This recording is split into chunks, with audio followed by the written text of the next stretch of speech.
To get my attention, though, he took everything from me. See, God can get your undivided attention. So in 2005, he took everything from me. I don't know, I thought I had made it during the Kings of Comedy because that was really all I ever asked God for. I just wanted to be one of the premier stand-ups in the country. That's all I ever wanted. Kings of Comedy was it. Biggest comedy tour in the history of comedy. And we sold more tickets than anybody, and we set new records, and this was before social media and all of that. It was a bad, bad tour, man. I thought that was it. But the funny thing, though, man, about God, God's plan is always better than your plan.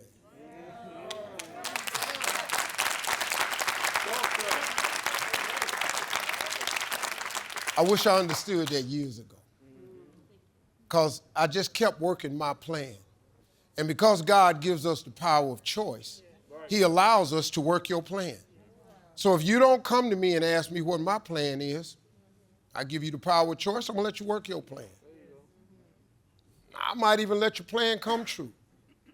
But oh boy, if you just turn around and ask me what I got planned, I'm gonna blow your wig back, man.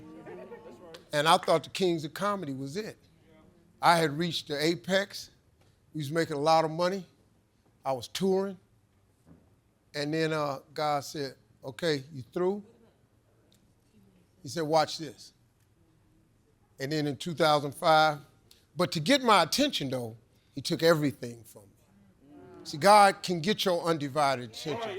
So in 2005, he took everything from me.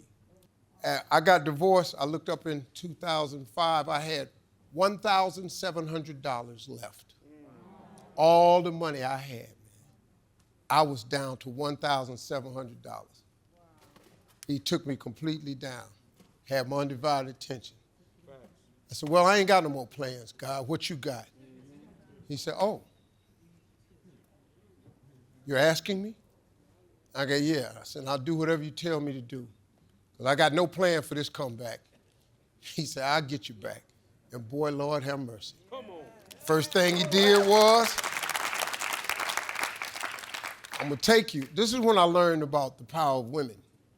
See, you can be successful as a man. You can reach certain levels of success. But there are no great men without women.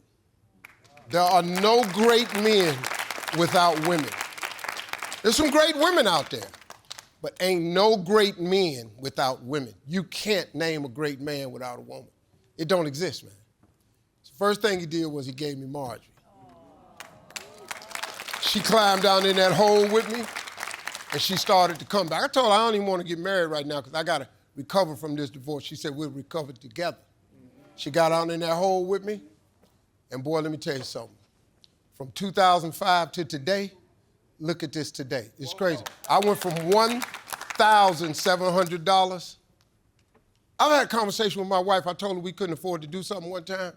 You know what my wife told me one day? She said, Steve, you don't know how much money you have. She said, you make it, I'll watch it. She said, we can go buy that right now. I said, no, baby, it'll wipe us out. She said, no, it won't. She went and bought it. It ain't wipe us out. That's when I knew. I said, this is a bad chick right here, because I ain't even know what I had. And people kill me. You know, see, you're a man and you don't have enough in you to give your girl credit, then you short. You know, why you can't give your girl credit? I'm a star. Look, I'm in front. I'm on TV. What else I need? I need somebody to cover that background. I need somebody to watch my back. She see I don't see. You get a good-ass woman, man, your ass can be something. Because I would have never been this without her. I'm just telling you real talk. That's real talk. Impossible. Impossible, man. Bad girl. But nothing beat that God, though, boy. That God, he's a bad boy. I don't care what you do. He got something for you. He'll take you places you never thought you'd go. He's a bad something, man. All you gotta do is pay attention. Look, I'm telling you, I had $1,700 in 2005. What? Now, he got me rolling, man. It ain't nothing I can do. But it's all God, though. I'm just telling you. Far more times than I've succeeded. Far more. You will never succeed more than you fail. That's not how it works. You know why? Because failure is a wonderful teacher. It's the only way to learn. You have to fail. Failure is a part of the process to becoming successful. I tell people this all the time. Michael Jordan, the greatest basketball player in the world, he took 946 game-winning shots. 946 times since he was in high school, the ball has been in his hand to take the game-winning shot with no time on the clock. He has only made 146 of those.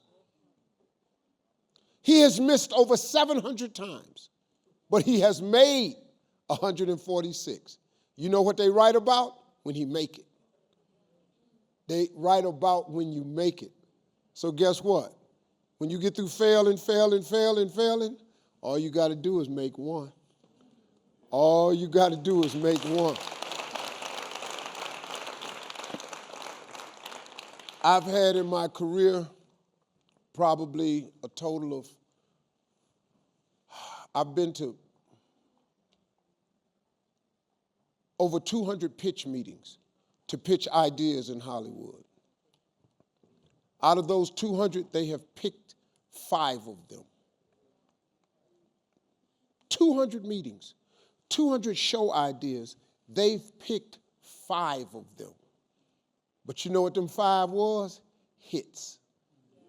So you know what they made me? A star. I only had 5. I only hit 5.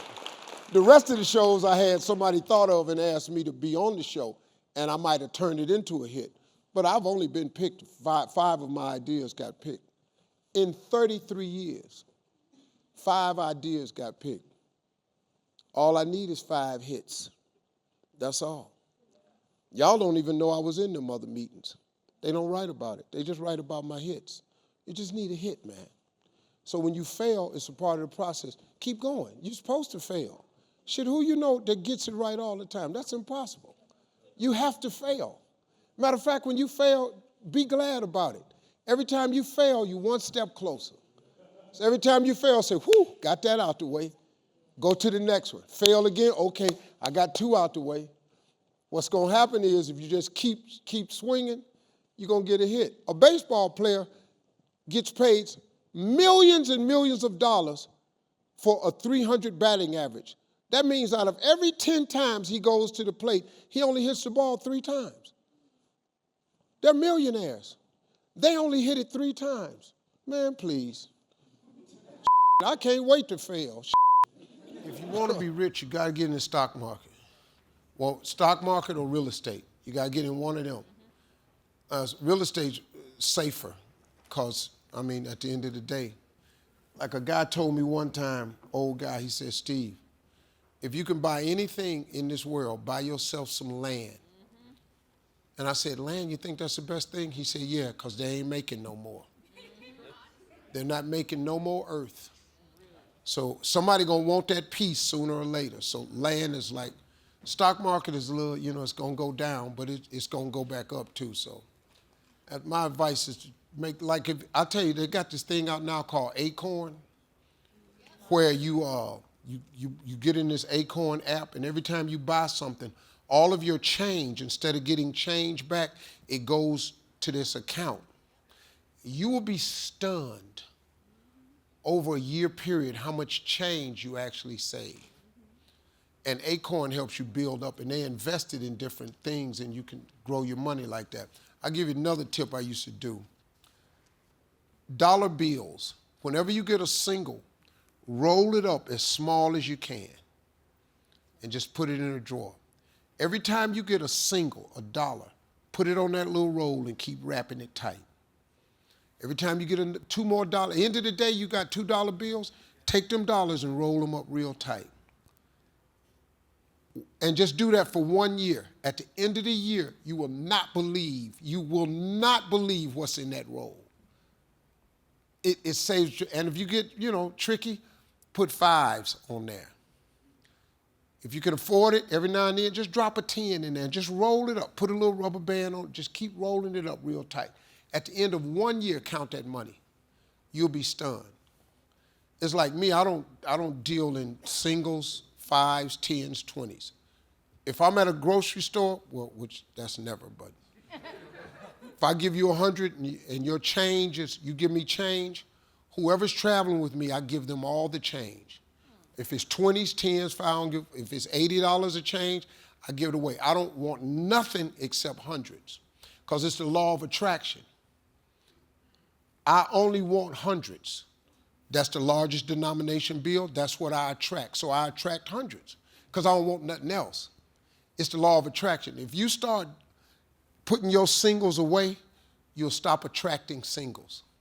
Then next thing you know, you just get 5s, 10s, and 20s. And if you keep putting them away and you graduate, and it's just law of attraction. It's what you put out is what comes back. Just try that little practice, rolling up singles. Throw a 5 in there every now and then. Just roll it up. Put a rubber band on. End of the year, you'll see how much money that is. It's a good way to get started, saving money for young people. This is my suggestion. Very practical.